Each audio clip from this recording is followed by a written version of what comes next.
Welcome to His Way Studies. I'm your host, Sudha Mehta. I welcome you to join with us and journey with us in life as we put up our recorded teachings that I teach on the internet.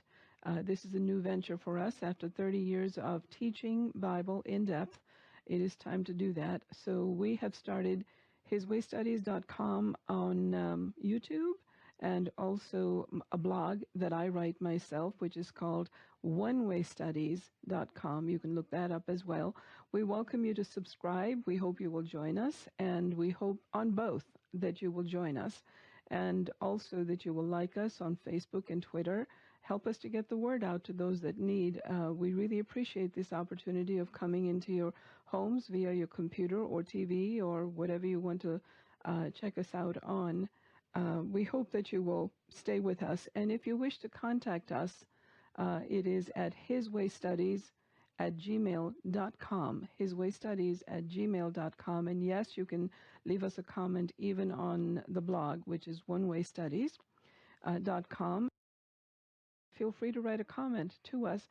Remember to keep it respectful. It is for the Lord that we do all these things. So in the Lord, we would ask that whatever you write, it would be respectful to not just us and to other people that would read it, but especially to the Lord, to honor Him. So we thank you for this opportunity to come into your homes. Welcome to His Way Studies, session 4, part 2 on forgiveness, John 8:32. We welcome you, and we're going to continue on, pick up where we left off, on the topic of forgiveness. We just finished speaking in part 1 on John chapter 1, chapter 4, going through that, it is about receiving His forgiveness and knowing that not a one of us is below His reach, out of His reach, and that He loves us all. And if you are willing to receive His forgiveness, no matter what your circumstances, that you are able to get it. So we looked at the Samaritan woman. Today, now in this Part B session, I want to talk about another side of it. It's about giving forgiveness, giving your own forgiveness to someone else. So I want us to turn to Matthew chapter 18. And the reason I chose to do this today is because forgiveness has two aspects of it. The first part, of course, is where you need to know that you are well able to receive His forgiveness, that no matter what you've done, no matter what you've said, no matter what your life has been like, whether you have committed crimes or whether you have been victimized by others, all kinds of things can come in, or whether it's tiny little things. It doesn't matter. You still need forgiveness, and His forgiveness is available to you for just asking. And He's able to receive you just because you want Him to receive you. So I pray that you will. I pray that you are hearing from my heart and from the hearts of those that are here present with me. We've got a small audience, but they are here praying for you along with me as we send these messages out. So if you can hear me in this. But in part 2, I want to address now the issue of you needing to forgive others that have sinned against you. For whatever reasons, you may be holding a grudge against somebody. Maybe you feel it's justified that you not forgive anybody, or they're not worthy of your forgiveness because they've really hurt you in such a horrible way, or maybe they've committed crimes against you, and so therefore you feel you are well justified in withholding that forgiveness from them. Maybe they've hurt your children, maybe your parents, maybe whatever. Maybe it doesn't matter what the relationship might have been or how they came about in your life and how that pain was caused. Bottom line is somebody has caused you harm. Somebody has hurt your feelings. Somebody has taken something from you. Somebody has stolen something from you. That stolen maybe just even that they stole your peace, or they stole your joy, or they stole some material thing even, but it doesn't matter what it is. The bottom line is the issue is forgiveness. Can you forgive them, and should you forgive them? That being the issue, we want to address that today, because that too is equally important in God's mind, in that In the process of salvation, um, I'll also address whether this giving forgiveness is sufficient to keep you out from heaven or not, because you may have been taught, maybe you've heard some other preachers talk about how you can lose your salvation. I want to give you what I hope is a correct one, and you listen to me and make up your own mind. As I've said many times to my class before, is that I would like you to be a Berean. Don't believe it just because I say it. Go home and check it out. You check the scriptures yourself. The term Berean, the word Berean comes from the people who lived in Berea in the book of Acts. It tells us that when they heard Paul give the scriptures and teach them something, they went home and they looked through the scriptures to understand it better. And so that's the challenge that I give my class as well. And frankly, I got that challenge from my own personal favorite teacher, that being Chuck Missler, who always used to say that, and he's now in heaven. So I think many have picked this up from him. I would also say the same thing. Be like the Bereans, go home and check it, check out the scriptures and see what you feel. And if I don't match up, well then, hey, make up your own mind and discard it. But if I do match up with the scriptures and what I say matches up with the scriptures and the understanding I'm giving you is correct, then you should keep it and change your understanding and your life accordingly. So let's look at this chapter today. It's not the whole chapter. We will start at verse 21. This is called commonly the parable of the unforgiving servant. And at this point, Peter, in verse 21, Peter came to him, being Jesus, and said, Lord, how oft shall my brother sin against me, and I forgive him? Till 7 times? Now, Peter is being very good about this. He is actually more than doubling up the number, because very often, commonly, in Judaism at that time, the understanding was you need to forgive somebody 3 whole times. Well, 3 whole times is not a big number, but if that's what was being taught, and that's what they were being told, then Peter thinks he's doing better than twice as much. He says, can I forgive him? Should I forgive him 7 whole times? Seems like a big number then, because he's actually more than doubling it. Well, Jesus saith unto him, I say not unto thee until 7 times, but until 70 times 7. Now, should you literally do the multiplication and say, oh, wow, that's 490 times. That's immense. That's a huge number.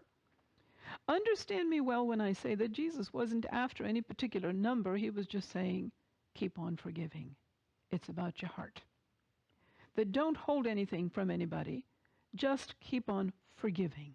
Just keep on doing it. So it could be thousands of times. Doesn't matter. Keep forgiving. And maybe you feel in your life that you have forgiven a lot of people a lot of times, and some people many, many more times than others that have needed it. And maybe you feel, this is it. That's it. I cannot forgive anymore. This is unforgivable. Whatever you did this last time, you have pushed the limit way too far. You have crossed the line, and I cannot forgive you anymore. That's it. And we're done. Okay. Now let's read on, and you'll see why. What Jesus was saying is even more than that. Okay. So, Jesus continues and says, therefore is the kingdom of heaven likened unto a certain king, which would take account of his servants. This is a story he's telling, another parable he's telling, where he's saying this king, he was taking account of his servants.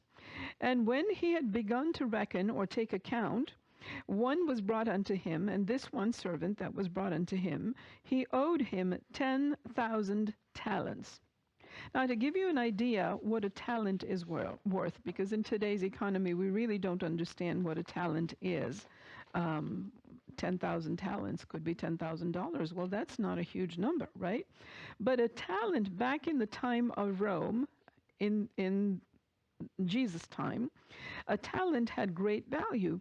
In strict monetary accounting, a talent is a Greek coin that is worth 5,000 to 6,000 denarii.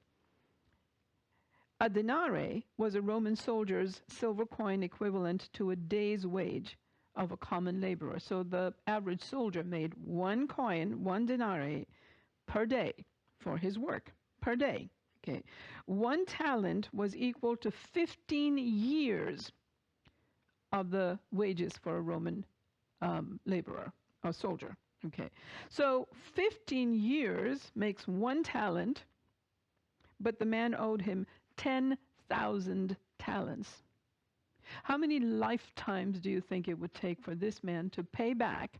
My question arises, how did he even acquire such a debt? What did he buy? What did he do with his money? But the word says he owed him 10,000 talents. Well, however he did it, however the master allowed him to borrow that kind of money, you had to say, well, the master had to be, wow, I would have to say extremely lenient with the man, wouldn't you?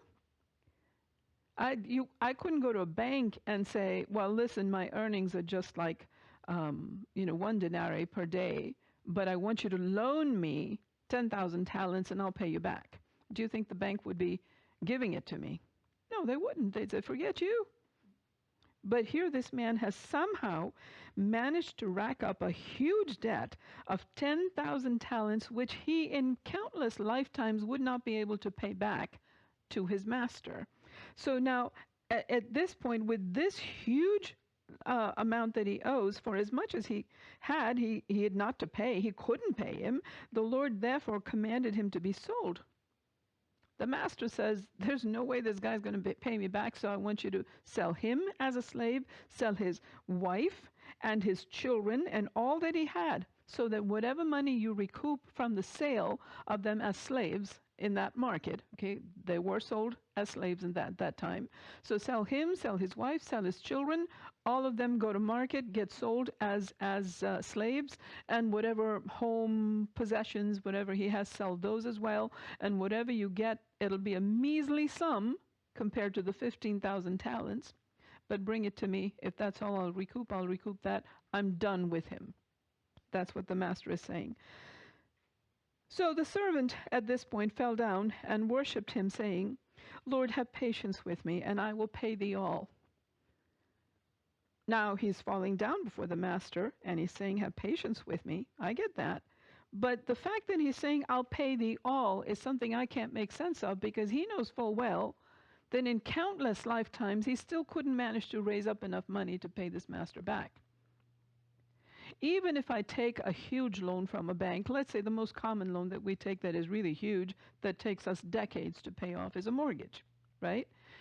You could pay the mortgage off a lot faster if you didn't eat, if you worked 24/7, if you didn't rest, if you didn't drink anything, if you just kept going like a robot all the time and needed no rest, if you didn't buy clothes, if you didn't go to the market, if you didn't spend anything on anything, you didn't have a wife or kids or anything, maybe if you gave every single penny just to pay your master back, you could pay your mortgage, in this case, faster, much faster, correct? Okay. Maybe because you wouldn't have to pay much interest because you'd pay it down very rapidly.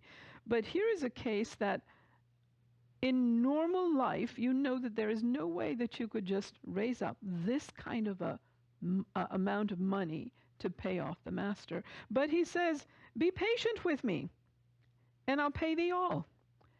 Now, assuming that, I have to say, well, how long did it take for this man to accumulate such a debt? It wouldn't have just been you loaned me the money yesterday, and I today owe you this much money. It would have been I've been borrowing from you over time. Okay, over time, as I needed, I came and you gave and you gave and you gave and you gave, and I kept spending it, not paying it, and so over time it's become this huge that now I have no means to pay, and now I'm promising you, be patient, I'll pay you all. How? With what? Okay, so it's not that the master doesn't know this. He's a fool making an empty promise. He knows that. So what does the master do when he says that? Then the Lord of that servant was moved with what? Compassion. And he loosed him and forgave him what? The whole debt. Many times, many lifetimes worth of debt. He forgave him, even though the man was making a stupid and empty promise to him, saying, just be patient with me, I'll get it all. This is worse than a loan shark thing. Okay. He cannot pay back the loan shark. In this case, the master is not a loan shark. That's obvious because the man was compassionate. The loan shark would have left him dead with nice cement shoes in the river. But instead, what he got was forgiveness, total forgiveness. Walk away free. You keep your wife, you keep your children, you keep your belongings, everything you have. You are free. Go. He loosed him, right? So this man's been forgiven. The same servant now, having received that forgiveness, that freedom, that total freedom, and again, if we translate freedom from forgiveness from sin, also translates as we saw in John 8:32. Now we are free. Okay, if we are free from sin, then we have a choice whether to sin or not. So this guy now goes out and he steps out from there and does what? The same servant went out, this is verse 28, and he found one of his own fellow servants, another servant who was just like him, not richer, not poorer, a same kind servant, his equal, his co-worker. And he found him, and this guy, he had loaned him 100 denarii. Okay. Now what did we see? 1 denarii was equal to 1 day's wage. So this is 100 days' wage that this man had loaned him. So 100 days' wage he loaned him, and now this guy, he finds him and says, hey, I need you. He laid his hands on him and took him by the throat. No compassion here, not needed in his mind. He took him by the throat, saying, pay me back what thou owest. And the fellow servant fell down at his feet, just like this man had done to his master in a couple verses before. Now this fellow servant fell down at his feet and besought him, saying, have patience with me, and I will pay thee all. What do you think? We know that this guy couldn't pay his lord and master the 10,000 talents, but 100 days' wages. Do you suppose he could get his money back if he was patient? I would say yes. Very good chance of him getting it back, right? Just be patient with me, because that's not so hard to raise. So he now, instead though, what does he do? When he hears this thing, have patience with me, and I will pay thee all. If it were, I would like to think that if it were you or me, in our heads would be ringing what we had just gone through with our master. Okay, if we were in his shoes, I would be hearing this thing. I just said this to my Lord and Master, be patient with me, and he was so kind to me that he forgave me a huge debt, saved my life. When I hear these words from my fellow servant, those words would be ringing in my head. But not so with this man. Verse 30 says, he would not. He wouldn't forgive him, but went and cast him into prison till he should pay the debt. In other words, if he is in prison, now it's for his family to raise the money to pay the debt so that they can free their husband. It's for the wife and children to do. The husband and father is in prison. So he went and put him in prison until, so when the other fellow servants saw what he had done, they were very sorry. They were distressed, and they came and told their Lord. All of them worked for the same man. They all came and told the Lord all that was done. So they came and reported on him. I want to stop here for a moment. How often do we in church, or in the world even, end up thinking, none of my business? We see things going wrong with people right around us, and we think that we shouldn't meddle. It's a good thing they meddled. It's a good thing. They saw a huge injustice being done, and they did something about it. This isn't gossip, by the way. This is being righteous. righteous men reporting it. Okay. So they come to the Lord and they tell him, their Lord, and they tell him what he did. And then the Lord, after he had called him, he obviously, when he hears what's been done, he calls a servant back in and says, hey, not hey, that's my word. Say unto him, O thou wicked servant, I forgave you all that debt because you begged me. Shouldn't you also have had mercy on your fellow slave as I had mercy on you? And his master now, his Lord now, got angry and handed him over to the jailers to be tortured until he should pay back everything he owed. How long do you think that would take? 10,000 talents that he couldn't pay in multiple lifetimes. Now he is sent to jail and he is sent to be tortured so that he would have to come up with that amount to pay up some way. You think that's happening? No, it's not. It's not happening. There is no way that this man could have. But see, the master had already freed him. He had already set him loose. He had already, so in his mind, in the master's thinking, that money is gone. He had already written it off. It's done. That's erased. It's no longer written in the book. So he's not counting on it coming back. But for the servant, for the slave, he is now forever being tortured in this life. Obviously, that's as far as this takes it, but it's more than that, okay? Because if we take it to the spiritual side of it, we'll see that, no, this means you end up in hell, tortured, okay? So now, but staying with the natural, he says, he got angry with him, handed him over to the jailers to be tortured so that he could pay back everything until everything was paid up. And then he says, so my heavenly Father will do also to you if each of you does not forgive his brother from the heart. That's when we come to the spiritual side. Okay. The issue here becomes, should you forgive? Should you not? When in this story you hear that the master did not charge that to his account and indeed took probably the biggest loss in his lifetime. When it comes to that, you will see that this was no way going to be repaid. The question arises that if God is willing to forgive such a humongous amount, such a huge debt, then should you not be able to and be willing to erase somebody else's debt, which is much smaller? Before you start holding something against anybody and say, this is too much, too far, you've taken it too far, there is no way I can forgive you, absolutely not, we are done, I will always hold this against you, think about how much you yourself have been forgiven.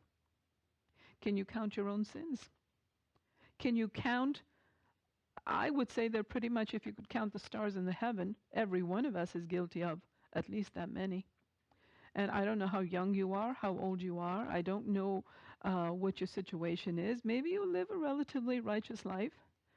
But even in your life, if you could begin to count from the youngest days since your birth to wherever you are now, you'd have to count a pretty big number to come up with the number of sins that you might have committed. A sin being an affront and a wrong against God. Okay. Is it against God? Well, anything that you do wrong against anybody is actually a sin against God, because you are not, being anything less than perfect, you're never going to measure up. Okay. Which means I may not know God, I may not understand the reality of God and Jesus or the Holy Spirit and so on. Nevertheless, that doesn't mean that I don't know that I've done something wrong. And everything wrong that I do, in order for me to turn from that, to do 180 from that, means that I need to be able to give that up and be forgiven of it, be free of it, to continue on. So if you understand that, and really, truly, I can tell you that even in this room, with the few of us that are here, I can tell you in all honesty, there is not a one of us that would say that we have not committed sins so big, so bad. We all have. And why do I say that? Does it mean that we all have killed somebody, done some horrible things and so on? No, it doesn't mean that at all. It means simply we recognize that little or big, we're all sinners. and all of us needed his forgiveness, and that for a lifetime worth of wrongdoing, God has forgiven us more than 10,000 talents worth, every one of us. And he has forgiven us so much that if he said we need to pay and do something on our end in order to get forgiveness, such as doing penance or anything, there isn't penance that I could do in my lifetime, even if I had 10 lifetimes to live. There isn't penance enough that I could do that I could then bring to God and he would say, oh yeah, you're totally clean. You can come on in. No, it wouldn't be sufficient. All that to say, he forgives. He forgives, and it's on that forgiveness that I rest, that we rest. And it is on that forgiveness by faith that as we receive, we know that he himself paid the price. See, this rich man here, this Lord here, he took that debt, he canceled out that debt for the servant when he first came and said, even though he made that lie, when he said, be patient with me, I'll pay you back, knowing full well that that's a lie. This master still in his compassion forgave him and erased that debt completely, so that now when he goes back to look, well, there isn't any debt to forgive. It's been done. Okay. So that's what he's done with each of us. So then who am I, who are any of us, that when someone else has committed a sin against us and they come to us and say, be patient with me, I'll make it good, that we say, nope, that's it, you're done. Because we've been forgiven much, we can forgive a little. Now, does that mean that I'm saying that there is no consequence for them? That's another story. That's not your job, is the issue.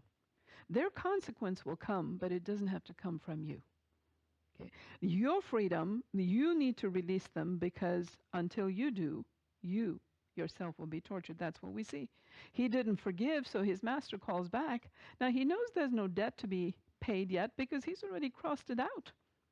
And yet he says, hand him over to the torturers until he can pay back everything. In other words, now this boy is being tortured in jail. And what's he doing as being tortured? He's now repenting. He's now coming to a place of saying, oh, I wish I hadn't done that. Why was I so stupid as to hold it against this servant? It's costing me much more now. I was forgiven. Why couldn't I just let it be? I was a free man with my wife, with my kids, with my belongings. I was a free man. Why didn't I let it? Now, this is a time of regret in the torture chamber. When we say to God, I will not forgive so-and-so because so-and-so has sinned against me, and it has caused me too much pain, it is too much for me to bear, and therefore I will always hold it against him, what we are doing is we are calling upon God to allow us, not them, not the one who sinned against us, but us to be tortured. Well, you may ask, well, what do you mean, torture? I'm not being tortured. There is no way I'm going to forgive that person because I'm not going to be tortured. Well, how about losing your peace of mind? How about losing your sleep? How about the anger and the rage that burns within you because you cannot and will not forgive? How about the hatred and the bitterness you carry? Doesn't that torture you on the inside? How do you sleep? Does your food taste as good? Can you love freely when you carry that hatred? No. That is your torture. That would be my torture if I didn't forgive. The freedom I offer to somebody is so that I remain free. That's the best part of it. Because all the while that I'm carrying that rage and anger, thinking I'm going to hold them captive to my rage, to my anger, I'm holding myself captive even more. Sometimes they might be held captive to my rage, as in if it's a close family member who really wants to get back into my good graces, and wants to be forgiven. Sometimes it may feel that, he's really feeling the pain along with me. But a lot of times, the person that I refuse to forgive and have nothing to do with anymore, and it may be a person that I see in the marketplace and I turn and walk the other way because I'm so angry I cannot even look at them. Okay. They might not even have any idea that I'm walking in such rage and anger because they don't care. They feel totally free. They don't see that they've done anything wrong. They go on their merry way, and it does not affect them at all. Meanwhile, I may be burning on the inside. I may be angry and rageful on the inside. Maybe my food doesn't feel good to taste good to me. Maybe when I lie in bed, my mind keeps churning about how I can get back at them and punish them and how angry I am at them, and it affects my other relationships and so on. So you see, it really is for you. You don't want to be tortured. You don't want to be carrying that pain. So for that reason alone, it should be sufficient for you to say, "Oh Lord, free me. Free me. I forgive. I forgive. I let go. I call it done." Even if they've taken money from me, taken my, whatever it is that they've stolen from me, doesn't matter. I forgive. I let go because I want that peace of mind because you forgave me a lot. That's what it means. Now, oftentimes, when we go into that, it ends up being that when we're being told, you need to forgive, you need to forgive. Oftentimes, we're expected to make it an easy forgiveness, a freedom, a forgiveness that costs us a lot in our minds because we're letting go of a lot if we do that. But it doesn't seem to cost the other person a lot at all because they don't seem to know or care at all for what the pain that they've caused us. First of all, you were promised by God. He says in the Bible that vengeance is mine. He doesn't say you forgive and let go. He says, this is my paraphrase, okay? He says, you let go, honey. I'll take care of it. You let go because you cannot do it well enough anyway, and it costs too much to you to carry it. You let it go.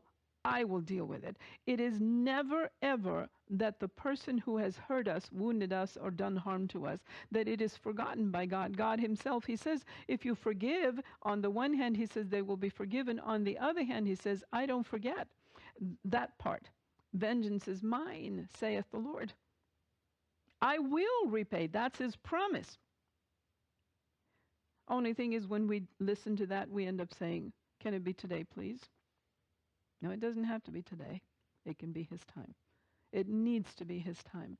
You need to free that person in order to be free yourself. But how God deals with them, and he will, how God repays them, and he will, has to be his. That's not yours to worry about. It's like you being a child and he being your daddy. He'll take care of the matter. It's not your business after that. Now you may say, it hurts too much. Listen, when you were told to forgive somebody, this is a 6-step thing. Can I just hold it up this way, Peter? Okay. This is a 6-step thing of forgiveness, a sheet that I give out to my clients when they come in. It's when you are told to forgive and you utter the words and say, I forgive by faith, Father, help me. You are not saying it's all completely done and gone. This is it. You are, in fact, saying, I start on the process of forgiveness. Okay. Step 1 is recognize the injury. You first have to understand and recognize that, yes, I do feel hurt and pain. There has been harm done to me by this person. The second point is identify the emotions that are involved. When someone hurts you, if you get a cut, it's going to hurt. You will go, ow. So when someone hurts your heart or your body or anything, or your goods, your children, your family, whatever, when someone hurts you, it hurts. There are emotions that you feel. There are feelings that you feel. It is okay to say, I can identify the feelings, the emotions that are involved, such as anger and rage, and tears can flow, and I feel very wounded. Whatever that be, you need to be able to say, that's what I feel. Okay? It is also okay to express your hurt and anger. See, this is all part of the forgiveness process. It isn't just that I said it and that's done. That's it. It's done. I'm not allowed to feel any more than just that. God made us with emotions.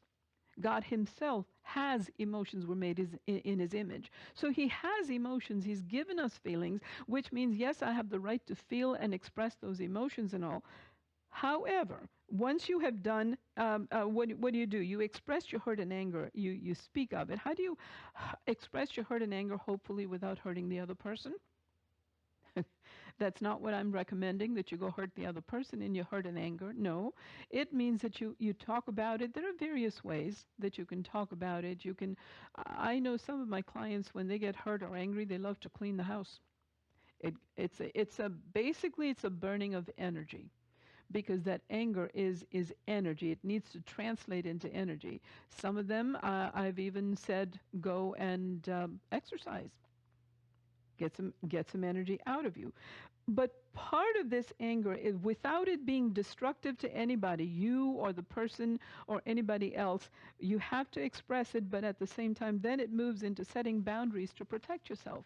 I have the right, if somebody has hurt me and I'm moving to forgive them, in my desire to forgive, it doesn't mean that I become a doormat and that they have a right to keep on hurting me. If a man hits me, I have the right, on the one hand, I have the right to protect myself, don't I? Okay. If I'm not using the right, if you would, to hit him back, I can at the least protect myself. If I'm moving to forgive him because I need to be free, even though I hurt, I can at the least put a boundary, put a wall before me and say, I forgive you, but you stay on the other side. You don't come here on my side. This is my side. Okay. It's very important to know that you need to have boundaries to protect yourself, because these boundaries not only protect you, but they also protect you from being hurt further, and not just being hurt further, but also keep you from finding your own emotions unmanageable. It's at that point, when you've set yourself in that safe place. You know, the Bible tells us that the Lord is my fortress. He is my shield. He's my buckler. He's my fortress. And the righteous shall run into that fortress and hide in it. He's my protection. I run into that fortress and I hide in that shelter, in that fortress. He's my boundary. And so in him I hide. I make those boundaries, but that also does not prevent me from setting actual physical boundaries. Say if it's an abused woman, and you need to get out of your situation, and you need to get out of that relationship, and you need to protect yourself. And you say, well, how? I, as a counselor, would be the first one to say to you, get a restraining order, to say the least. Make it so that the law knows that this man should not be allowed near you, because you are protecting yourself, because he might do you more harm. So there's nothing wrong with you setting boundaries for yourself. There is nowhere in the Bible where he says that you need to forgive and be as a doormat and allow that to be a repeat offense again and again, and that repeat offender can come against you again and again and again. No, you need to protect yourself. It is okay to do that. Once you have done that, trust me, you will feel freer to feel. I'm talking emotions only. You'll feel freer to have forgiven. Okay. Before that, it is just a faith act. I have forgiven. I have forgiven. Lord, I want to forgive. I want to move in that forgiveness. I forgive this person. I forgive this person by faith. I don't feel it yet. See, your feelings aren't you, all of you. Okay, they're part of you, but they're not all of you. And you have emotions that God has given, but they're not to be ruling you. God has given emotions, God has emotions, but he's not ruled by his emotions, neither should I be. So my emotions may say, I will never forgive, but my faith requires me to forgive. So I move by faith in that place of forgiveness, but my feelings take a while catching up. But as they catch up, and they catch up more after I have the boundaries drawn, then I feel freer. I feel it as well. Now, there's one final point to it, which I find that a lot of people don't mention. And well-meaning pastors don't consider this because they see forgiveness as being a final thing, wherein it means that you allow that person full access into your life because you have forgiven him. And if you are not allowing that person full access into your life, that means that you have not forgiven him. I would say that that is in error. I don't mean to put anybody down, but that is erroneous. Okay? Because that would really just make you a doormat, and that person would never mend his ways, and you would keep just being having the repeat offender situation. You consider the possibility of reconciliation only and only when the situation becomes where the person understands his sin and he understands that he's caused you harm and he has repented of his ways. He has asked you forgiveness. And you see that this is a different situation now. It has changed, that I don't need to fear the person anymore, that he will hurt me again. That makes it different. But you don't allow him otherwise to be in the same, you don't allow yourself to be in that same situation that you were in before when you got hurt. To use it as an extreme example, oftentimes in my class or to my clients, I will say this. If you have a child, say a daughter, 3, 4, 5 years old, and you need to go, say, on a date night with your husband, or you need to go run some errands, or whatever the case might be, and you need a babysitter. You ask your neighbor to come and babysit your child while you're gone, and you're gone for a few hours, and you come back to find that your child has been sexually molested and really hurt. Would you then, in that case, say, all right, I need to forgive, so I need to forgive him completely, which means I don't count this injury at all. I don't acknowledge this injury to me or my child, who was so little that she could not defend herself in any way, that I don't look at this injury caused to my child, me, my family, or anything, but I just forgive you because God calls for me to protect you, and so therefore go your way. And oh yes, by the way, since I hold you completely guiltless in the manner, the next time I need to go to the store, I'll call you again, come babysit my daughter. Would you do that? Okay, you wouldn't. The right thing would be, the righteous thing would be that there is a law that is given in our country. So you do go make a report. You do hold this person accountable. You follow it through with the law, and the person may go to jail. It would be a good thing for him, trust me, okay? But you have to be able to forgive that person even as you follow the law, even as you allow the law to take its course and this man be punished to whatever extent the law determines. But you still forgive with a boundary, forgive but not reconcile, forgive with a boundary as in you there, my child here, us here, safe from you.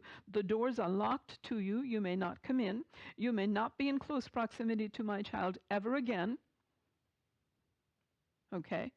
That's just common sense because God has given me this child to protect. God expects me to take care of my children and protect them.